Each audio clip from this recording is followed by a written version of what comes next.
에베소 공동체는 사도 바울이 3년 동안 사역하면서 섬겼던 공동체였습니다. 어쩌면 사도 바울의 사역 속의 가장 하이라이트가 바로 에베소였던 거죠.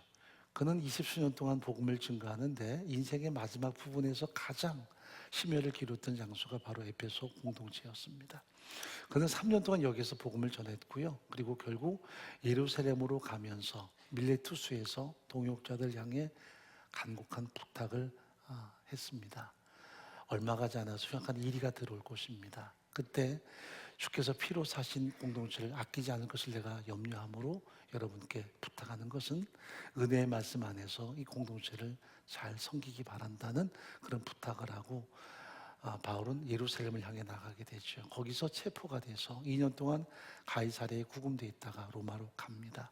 지금 로마에 구금되어 있는 상태에서 이 서신서를 보내는 거죠. 서신서 속에는 바울의 가슴이 잘 드러나고 있습니다. 물론 성령이 그의 마음을 감동해서 기록한 하나님의 말씀이지만 이곳저곳에 이 공동체를 향한 애틋한 바울의 마음들이 투영되고 있어요. 우리가 시간이 좀 지나가지만 요한계시록 2장에서 보면 사도 요한의 강력한 책망이 드러나는데 바로 에베소 공동체를 향해서 서상을 잃었다라는 말로 이 공동체를 책망합니다. 첫사랑을 잃은 공동체. 아픈 경고죠. 바울이 직접 3년 동안에 사역하면서 세웠던 공동체인데 시간이 가면서 첫사랑을 상실한 채 마치 세속주의가 범람하는 그런 모습으로 전락했던 곳이 바로 에베소 공동체로 나타나고 있다는 사실입니다. 우리가 에베소서에서 다른 서신에서는 볼 수 없는 아주 신비로운 단어들이 나타나죠. 1장에 보면 우리의 구원 계획이 바로 영원 전부터 계획된 하나님의 계획이라는 것을 이야기합니다. 그러므로 우리가 구원 얻은 것은 거저 우리의 종교성이나 열심이 아닌 오다 가다가 믿는 것이 아니라 영원 전부터 하나님이 우리 각 사람을 예정하셨다, 선택하셨다라는 말로 우리의 구원 계획을 하나님의 가슴에서 시작된 것이라고 바울은 설명을 해요. 그 핵심이 예수님의 십자가 죽으신 부활인데 이것조차도 나를 구원하기 위한 하나님의 전적인 계획이라는 것을 말씀하고요. 또한 때가 되면 우리 각 사람이 예수를 주로 믿고 성부 하나님을 아버지로 부르는 것도 성령이 우리 각 사람에게 임하셔서 이루시는 위대한 구원의 역사라는 것을 말합니다. 그래서 우리가 예배자가 된 거고요. 삶을 살면서 하나님을 송축하는 삶을 살게 된 것을 이야기해요. 그리고 2장에 보면 우리가 구원 얻어서도 우리 여전히 이 땅에 발을 딛고 살아갑니다. 구원 얻은 다음에 하늘로 올라가는 삶이 아니고요. 비록 유한하지만 이 땅에 발을 딛고 사는 것이 우리의 삶의 면모라는 것을 이야기합니다. 그럼에도 불구하고 이 땅에만 우리의 모든 관점을 두고 삶이 아닌 영원한 하나님의 보좌를 향해서 삶을 살아갈 것을 성경은 이야기하죠. 그러므로 너희의 모든 소망을 하늘에 두라고 이야기합니다. 하나님의 영광의 보좌를 바라보면서 항상 위의 것을 추구할 것을 에베소서는 이야기합니다. 우리가 발을 땅에 딛고 살지만 하늘에 올라앉아 세상을 사는 것처럼 삶을 살 것을 권고하기도 합니다. 그런데 3장에 보면 이것이 비밀이라는 것을 바울은 우리 앞에 고백합니다. 세상은 모르는 하나님이 우리의 마음을 여셔서 우리의 가슴 속에 성령을 통하여 깨닫게 하시는 비밀이 바로 이 하나님의 구원 계획이고 또한 우리가 살아가는 삶의 진정한 면모라는 것을 바울은 하나하나 설명합니다. 이것 때문에 자신이 사도가 되었고 또 여전히 갇혀 있으면서도 이 복음을 향한 거룩한 열망을 드러내고 있다는 것을 하나하나 설명을 해요. 갇혀 있으면서도 이렇게 공동체와 이방을 향한 거룩한 갈망을 가지고 있음을 그는 하나하나 고백합니다. 그런데 4장에 보면 그러므로라는 접속사가 등장을 합니다. 이 접속사를 통해서 우리는 1장부터 3장까지를 다시 한번 마음에 담습니다. 이렇게 하나님의 구원 계획과 또 우리가 비록 이 땅에 살지만 우리의 모든 가치관은 하늘에 올라앉아 삶을 사는 진정한 삶의 핵심이 뭔가 또 비밀에 대한 하나님의 특별한 바람이 뭔가를 이야기합니다. 그것이 이 1절에 잘 드러납니다. 읽어보죠. 그러므로 주 안에서 갇힌 내가 너희를 권하노니 너희가 부르심을 입은 부름에 합당하게 행하여 모든 겸손과 온유로 하고 오래 참음으로 사랑 가운데 서로 용납하고 평안에 매는 줄로 성령이 하나 되게 하신 것을 힘써 지키라. 이것은 간곡한 부탁을 담고 있습니다. 지금 사도 바울의 가슴 속에 이 에베소 공동체는 정말 아픈 손가락인 거예요. 그가 1차 구금되어 있는데 정작 자신이 3년 동안 심혈을 다 기울여서 섬겼던 공동체는 좀 몰락해가는, 신앙의 진정한 면모들이 와해돼가는 부분들을 그는 느끼고 있습니다. 무엇 때문일까? 우리가 계시록을 함께 보다 보면 니골라당의 교훈에 대해서 이야기를 합니다. 니골라당의 교훈이 뭐냐면 이단이거든요. 그리스의 철학과 매칭된 잘못된 신앙입니다. 즉 우리의 이성이나 영혼은 순수한 것이고 영원한 것인데 육체는 항상 유한하다, 제한되어 있다. 이것이 이제 그들의 사상입니다. 그래서 영혼이나 이성은 존귀하게 생각하지만 육체는 그야말로 경멸하는 것이 그리스의 철학 사상이기 때문에 그 사상이 교회 안에 들어온 것입니다. 니골라라고 하는 이 초대 교회의 안수집사를 통해서 이 잘못된 교훈이 들어와서 교회가 굉장히 많은 위기를 겪게 됩니다. 지금의 신천지나 안상홍 증인 같은 그런 이단에 의해서 교회들이 많이 어려움을 겪는 것처럼 그 당시에 이런 잘못된 비진리가 교회들을 끊임없이 공격해 왔습니다. 그런데 에베소 같은 경우는 로마 이후에 가장 거대한 도시였습니다. 그 도시의 주시는 바로 아르테미스, 가슴이 10개가 넘는 그런 이상한 여신이에요. 근데 가슴이 10개가 아니라 사실은 이 황소의 고환을 가슴에 달아 놓았습니다. 이것은 그들의 이 번영에 대한 갈망을 담고 있습니다. 그래서 이 도시는 그런 경제적인 번영과 자신의 삶의 욕구에 대해서 끊임없이 갈망을 갖는 도시가 에페소였어요. 그러니까 전 세계 사람들이 이 도시를 방문하면 신전에 가서 그런 번영을 구하면서 여신의 신상을 사다가 자기 집에 놓고 그런 복을 빌었던 그런 그 당시의 문화가 존재했었습니다. 그래서 이 도시는 전 세계에 아르테미스를 수출하는 그런 하나의 그 우상 수출의 전진기지가 되기도 했습니다. 바울이 여기서 복음을 전하는 거예요. 거기에 크리스찬 공동체가 세워집니다. 그런데 이들이 세상을 살면서 많은 부닥침이 있었습니다. 왜냐하면 여러 번의 절기를 통해서 도시 전체가 아르테미스를 숭배하는 그런 축제일이 많았고요. 그러다 보니 자기들의 모든 삶의 현실에서 이 우상 숭배와 피치모날 충돌이 빚어지게 돼요.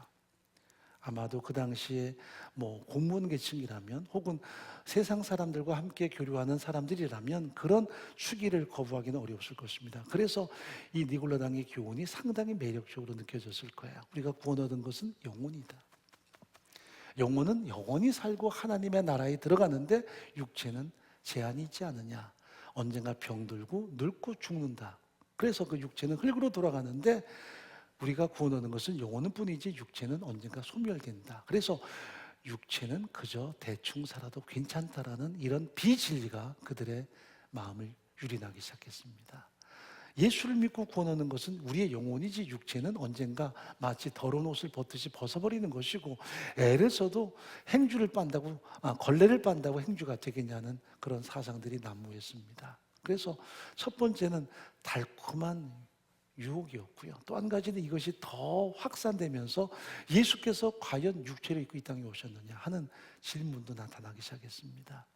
예수께서 완전한 육체를 입으시고 이 땅에 오셨는데 그 육체는 과연 완전하냐? 어떤 육체도 다 불완전한데 그러므로 예수 육체는 눈에 보여지는 영이었든지 아니면 그 육체는 한낱 허상이었을 것이다. 예수께서 죽으시고 벗어버린 그런 껍질이었을 것이다 라고 생각을 합니다. 그래서 그들의 신앙 자체가 굉장히 위험해지죠. 왜냐하면 예수의 완전한 육체와 그 영혼을 어느 한쪽이라도 부정하면 우리의 구원은 미완성이니까요. 그분이 철저하게 인간을 입으시고 이 땅에 오셔서 영육간에 철저하게 죽어주심으로 우리의 모든 죄를 구속하셨고요. 영육간에 다시 살아나심으로 우리에게 영생의 보장이 되신 것이죠. 지금 영광의 보좌에 계신 그 예수님은 이제 변화된 몸으로 신령한 몸으로 계신 것이지 언젠가 다시 재림하실 때에는 물론 그 전에 세상을 떠난 모든 크리스천들은 영원히 주님 앞에 가 있겠지만 재림하실 때는 완전한 영육간의 부활을 통해서 새로 만들어지는 영원한 우주에서 함께 살 것을 성경은 분명히 말씀하는데, 이것을 어느 한쪽만 받아들인다면 그것은 불신앙이 되는 거고요. 진정한 구원과는 거리가 있는 거죠. 그러니까 예수님의 그 완전한 육체로 오심, 다만 죄는 없으신 분이죠. 우리와 똑같은 피 입으셨지만 그분은 죄가 없으시고 그래서 우리의 모든 죄를 담당하시는 거죠. 근데 이런 사상들이 이 공동체 안에 들어와서 그들을 유린하기 시작합니다. 그래서 서로 간에 갈등이 많았고요. 서로 간에 의욕이 많았어요. 자, 이렇게 진리가 난무하고 비진리가 서로 충돌할 때 항상 나타나는 것은 긴장감이고요. 또한 거기에 대한 두려움이기도 합니다. 여러분, 이단들이 끊임없이 우리를 미혹하지만 이것 때문에 우리 안에 사랑이 식어서는 안 돼요. 사람들을 바라볼 때 판단과 그 사람의 모든 신앙에 대해서 점검은 하겠지만, 그러나 더 많이 우리가 사랑해야 되고요. 더 많이 격려할 수 있는 그런 신앙적인 하나의 자긍심이 필요함을 우리는 기억할 수 있어야만 합니다. 여러분, 가끔 신앙생활 하면서 마음에 고충을 갖는 사람들이 있어요. 많이 오래 신앙생활 했는데 가슴속에 앙금들이 많이 남아 있습니다. 상처가 많아요. 교회 다니면서 상처투성이라면 그것은 우리가 옳게 믿은 건 아니라 생각합니다. 왜냐하면 우리는 상처가 있더라도 십자가의 진정한 의미는 상처를 극복하고 치유되는 것인데, 이것이 여전히 남아있으면 우리의 신앙은 정상이 아닌 거겠죠. 여러분, 실제로 삶을 살면서 서로 상처를 주고받는 대상들은 먼데 있는 사람이 아니에요. 실제로 원수를 맺으시는 사람들이 아니에요. 가장 가까운 사람들이 서로 상처를 주고받아요. 아이러니하죠. 가장 소중한 부부 사이에, 부모와 자식 사이에 가장 많은 상처들이 양산이 돼요. 이게 참 어떻게 보면 안타깝죠. 사랑만 해도 부족할 텐데, 서로 용납하고 살아도 부족할 텐데, 우리 속에는 그런 칼을 품고 살 때가 많이 있습니다. 내 가슴은 어떤가요? 정말 예수를 제대로 믿는다면 먼데 있는 사람도 용납해야 될 뿐 아니라 가장 가까운 관계 속에서도 그런 상처나 악감정이나 미움이나 모든 원망은 다 사라질 수 있어야 돼요. 그게 진정한 십자가의 의미라는 것을 성경은 분명히 말씀하세요. 우리가 알듯이 요셉이라는 위대한 믿음의 사람에게 있어서 가장 원수는 자기 형제들이었어요. 참 묘하죠. 아니, 조금만 마음의 연민을 가지면 요셉을 불쌍히 여길 수 있었어요. 왜냐하면 요셉이 아버지에게 사랑을 받는 건 사실이지만 왜 아버지 야곱이 요셉을 더 사랑했겠습니까? 이유는 엄마가 일찍 세상을 떠나서 그랬어요. 그러니까 형제들이 비록 서로 어머니는 달라도 그래도 같은 야곱의 자식들이니까 조금만 생각해 보면, 아버지가 요셉을 사랑하는 것은 이유가 있어. 엄마가 일찍 세상을 떠났기에. 막내가 베냐민인데 라헬이 마지막 죽으면서 베냐민을 베논이라고 불렀습니다. 베논이란 말은 슬픔의 자식, 그런 뜻이거든요. 어미 없는 자식이란 뜻이에요. 그러니까 요셉도 마찬가지예요. 그런데 형제들이 요셉을 미워합니다.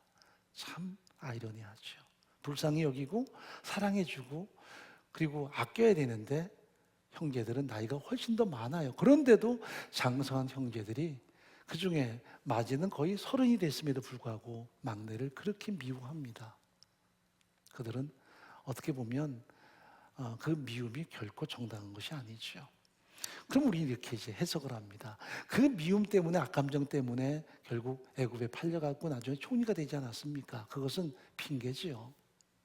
하나님이 이 모든 악을 선으로 갚으신 건 맞지만 그렇다고 형제들이 악행을 행하는 것이 용납될 수 있는 것은 아니에요.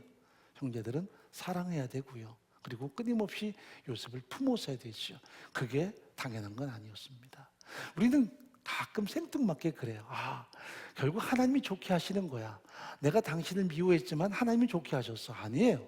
하나님은 어떻게든 좋게 하실 거예요. 그렇지만 내가 나쁜 도구가 돼서는 안 돼요. 이게 성경의 가르침이에요. 우린 선한 도구, 선한 영향력을 드러낼 수 있어야 돼요. 그래서 때로는 갈등 관계, 때로는 충돌 관계의 모습이라 할지라도 우리가 하나님의 사람이라면 어떻게 하나님의 가슴으로 품고 하나님의 사랑을 드러낼 것인가가 가장 중요한 핵심적인 요소라는 것을 사도 바울은 이야기합니다. 지금 자신이 3년 동안 사역했어요. 그리고 지금 로마에 구금되어 있는데 이 교회는 정말 점점점 위축돼 가고 있고요. 그런 세상의 잘못된 가치관에 유린당한다면 바울은 강하게 그들을 압박해야 되죠. 그들의 잘못을 지적하고 그들을 책망해야 되는데 바울은 그렇게 하지 않고 도리어 그들에게 대한 하나님의 가슴을 드러내는데 오늘 본문 내용 속에 보면 참 따뜻한 내용들이 많습니다. 여러분, 크게 잘못할수록 대범할 수 있어야 돼요.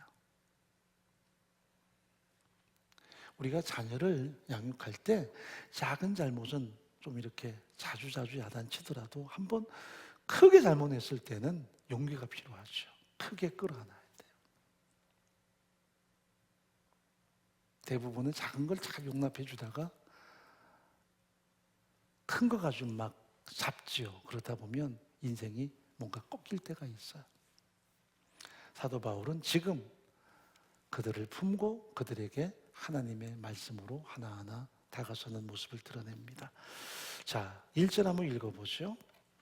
그러므로 주 안에서 내가 너희를 권하노니 너희가 부르심을 입은 부름에 합당하게 행하여 모든 겸손과 온유로 하고 오래 참음으로 사랑까지 서로 용납하고 평안에 매는 줄로 성령이 하나 되게 하신 것을 힘써 지키라. 이단들이 우리에게 주는 가장 큰 폐가 뭔 줄 아세요? 그건 사납게 만든다는 거예요. 교회를 공격해서 우리가 서로 의심하게 만들고 분노하게 만들어요. 그러나 우리는 불쌍히 여겨야 돼요. 그게 이기는 거예요. 예수님께서 수많은 사람을 향해서 가지신 당신의 마음이 불쌍히 여기는 마음이었어요. 당신을 쫓는 수많은 무리들뿐 아니라 당신을 적대시하는 수많은 사람들 향해서도 예수님은 불쌍히 여기셨어요. 성경은 민망히 여겼다는 말로 설명을 하죠. 민망히 여겼다는 말은 헬라 말로 스프랭클리조마이, 이 말은 창자가 끊어졌다게 아팠다 하는 의미거든요. 그렇게 보셨어요. 자기를 따르는 사람만 아니라 자기를 대적하는 사람도 그렇게 보셨어요. 십자가에 매달렸을 때 이제 예수님을 모독하는 사람들 그리고 비우는 사람들조차도 그렇게 여기셨어요. 자기가 하는 것을 모르니까 그게 불쌍히 여기는 주님의 마음이었습니다. 교회가 세상을 향해 대할 수 있는 가장 중요한 마음은 불쌍히 여기는 거예요. 신앙의 진정성은 신앙의 수준을 불쌍히 여기는 거예요. 우리의 마음에 분노가 많으면 그것은 정상이 아니에요. 정말 인생을 제대로 살았다면 그리고 예수의 십자가의 사랑을 제대로 한다면 불쌍히 여기는 마음이 더 강해져야 돼요. 고통을 겪거나 힘겨운 사람들을 향해서도 불쌍히 여겨야 되지만 나보다 힘이 있고 강하고 세상을 향해서 잘못된 삶을 사는 그들에게도 우리는 불쌍히 여기는 마음이 있어야 돼요. 그게 크리스천의 바른 의식이라는 걸 성경 분명히 말씀하세요. 하나님이 우리를 불쌍히 여기셨어요. 시편 103편에 보면 참 마음을 치는 고백이 등장하죠. 10절부터 한번 읽어보십시다.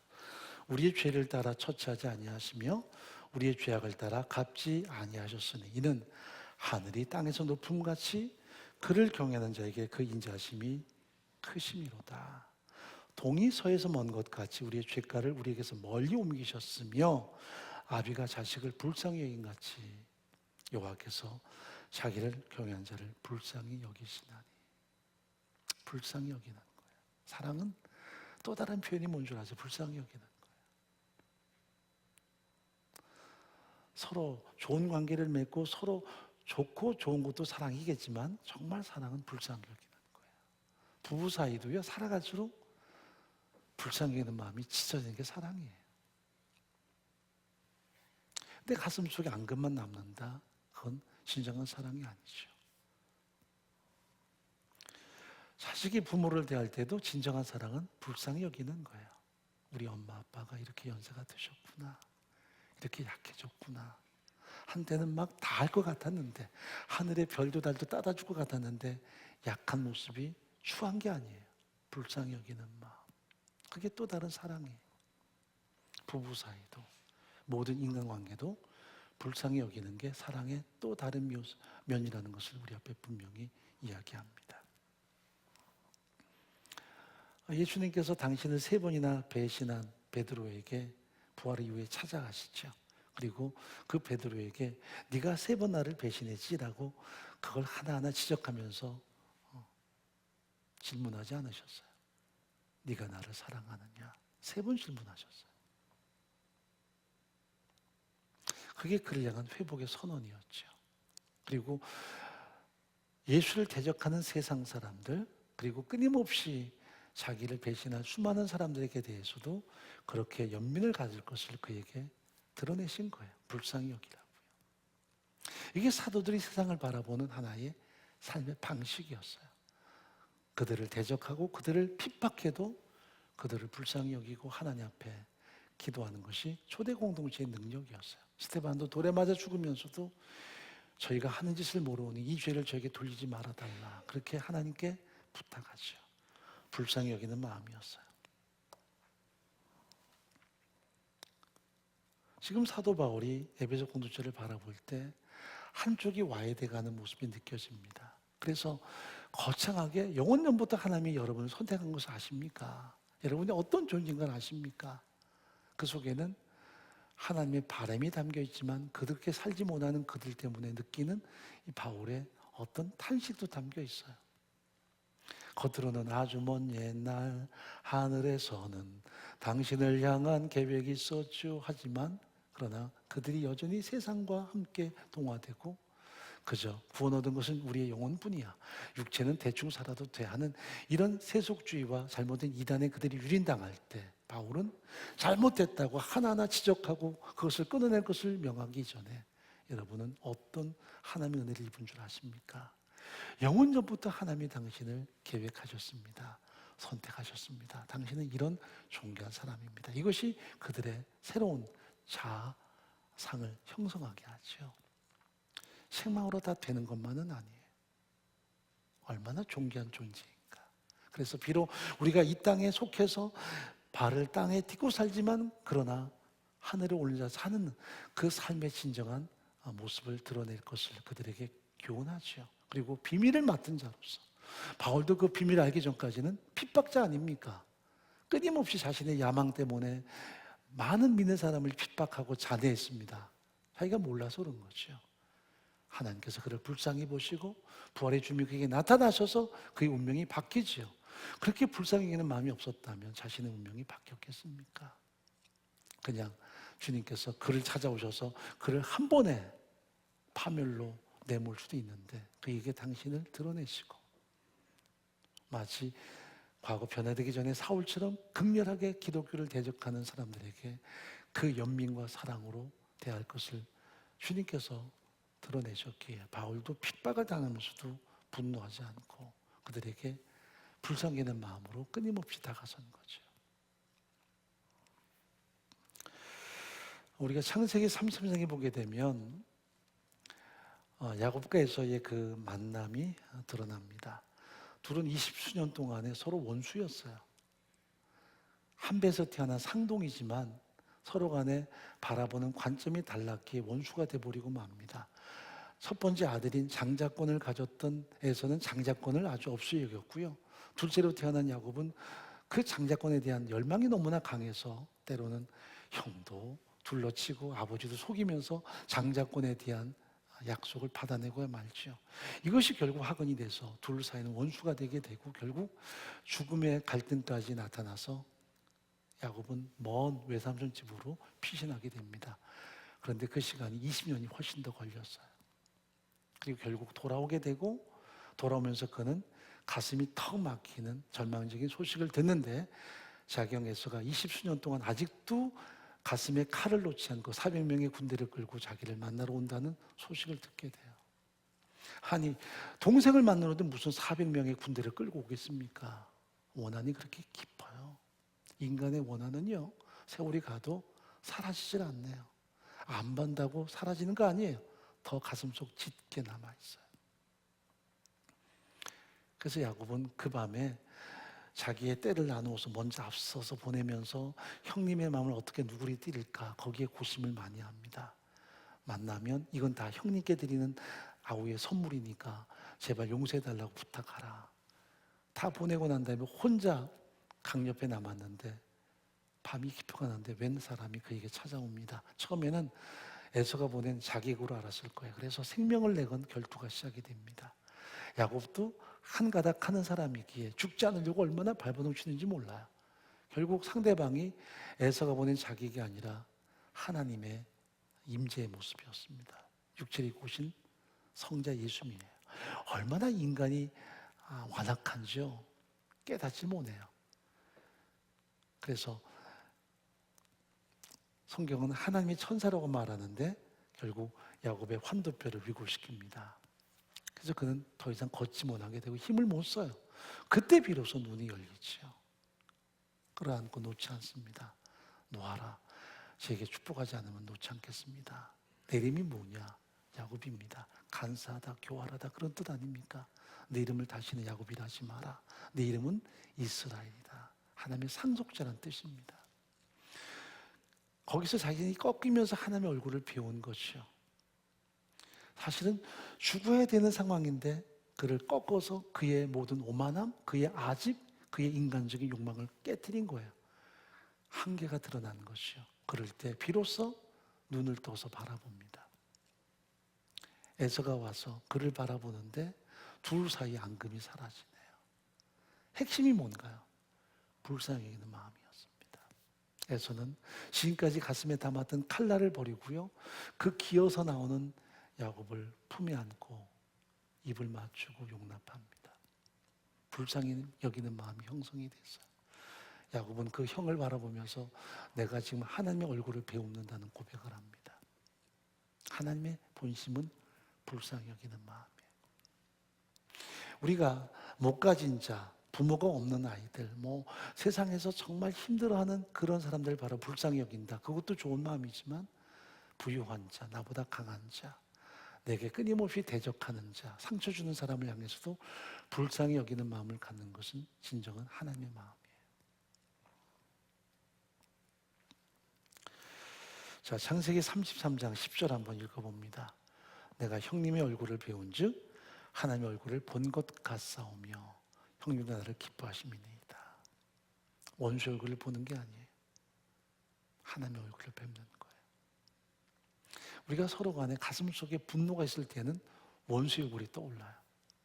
그러나 하나님의 마음이 우리에게 형성되면 성령이 우리 안에서 역사하시면 이제는 하나님의 얼굴이 떠올라야 돼요. 그게 맞아요. 자, 3절 말씀 읽어보겠습니다. 평안에 매는 줄로 성령이 하나 되게 하신 것을 힘써 지키라. 몸이 하나이요 성령이 하나이니 이와 같이 너희가 부르심의 한 소망 안에서 부르심을 입었느니라. 주도 하나이요 믿음도 하나이요 세례도 하나이요. 이 말은 결국 서로 간에 그런 갈등과 충돌이 아닌 불쌍히 여기는 마음으로 하나가 될 것을 사도 바울은 그들을 격려하고 있습니다. 내가 교회에서 헌신했는데 상처만 많았다. 그건 진정한 하나님의 가슴을 경험하지 못한 거예요. 하나님의 마음을 이해하고 하나님의 사랑을 경험하는 것은 하나님이 나를 불쌍히 여기신다. 나를 정말 사랑하신다는 현장만이 가능하게 만드는 거예요. 아이라 바이옥이라는 다트머트 의대의 그 교수가 있습니다. 이 사람이 4가지 말을 하는 것이 인생의 가장 원숙한 삶을 이루는 지름길이라고 이야기합니다. 그게 뭐냐면 첫째는 용서해달라, 용서하겠다, 그리고 감사하다, 사랑한다라는 이 4가지 용어라고 이야기해요. 여러분 가장 가까운 부부 사이에서도 이 말 잘 안 하거든요. 여보 사랑이라는 말은 좀 할 수 있어요. 그런데 용서해 주세요라는 말 쉽지 않습니다. 용서할게요도 역시 만만치 않습니다. 감사합니다도 결국 쉽지 않습니다. 사랑한다는 말은 많이 하는데 여보 사랑해라는 말은 우리가 입에 달고 사는데 정작 그 사랑이란 단어 속에 용서해 주세요. 용서할게요. 감사해라는 말이 상실돼 버리면 그건 진정한 사랑이 아니에요. 그냥 립 서비스.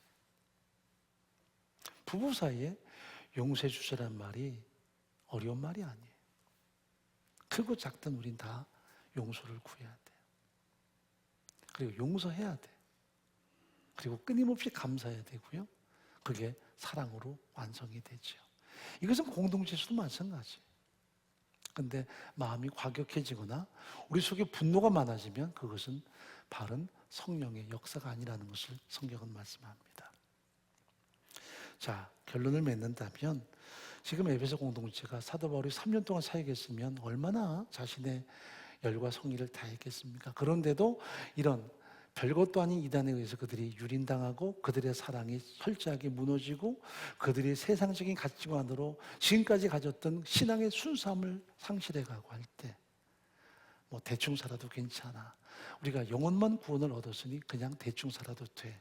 하는 이런 상황들이 계속 드러날 때 바울로서는 심각한 상황에 대해서 분노할 수도 있겠죠. 책망할 수도 있겠죠. 그런데 그렇게 접근하지 않아요. 우리가 정말 하나님의 연민을 가지고 있는가? 불쌍히 여기는가? 그래서 공동체 안에 그런 갈등 충돌이 아닌 불쌍히 여김을 통해서 성령이 주시는 진정한 마음은 하나 되게 하시고 사랑과 배려와 격려의 삶을 살게 하신다는 것을 우리 앞에 드러내죠.